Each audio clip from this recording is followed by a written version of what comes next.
Hi, magandang araw. Ako nga pala si Miss Marie o Lomongsod at sa vlog na ito, ibabahagi ko kung paano ko nakikita at isinasabuhay ang kultura sa aking pang-araw-araw na buhay. Ano ang kultura para sa akin?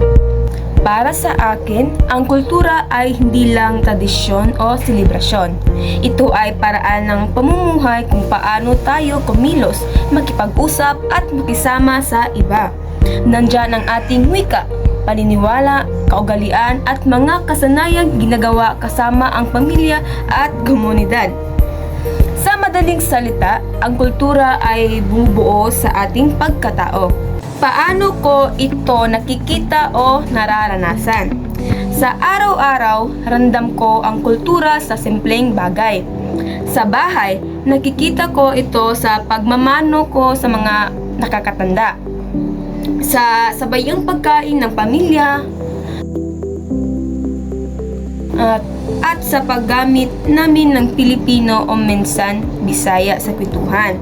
Sa paaralan, nararanasan ko ito sa respeto sa mga guro, pagtutulungan ng mga kaklase, at sa mga school activities na pagpapakita ng ating mga tradisyon.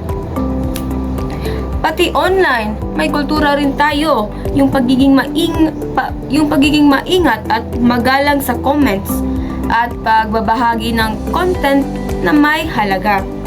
Paano ito nakaka-apekto sa pagkatao ko? Malaki ang naging epekto ng kultura sa pagkatao ko. Natutunan ko ang respeto, malasakit at pakikipagkapwa-tao. Dahil sa kultura, mas naging connected ako sa aking pamilya at komunidad. Itinuturo nito maging proud sa kung sino ako at kung saan ako nanggaling.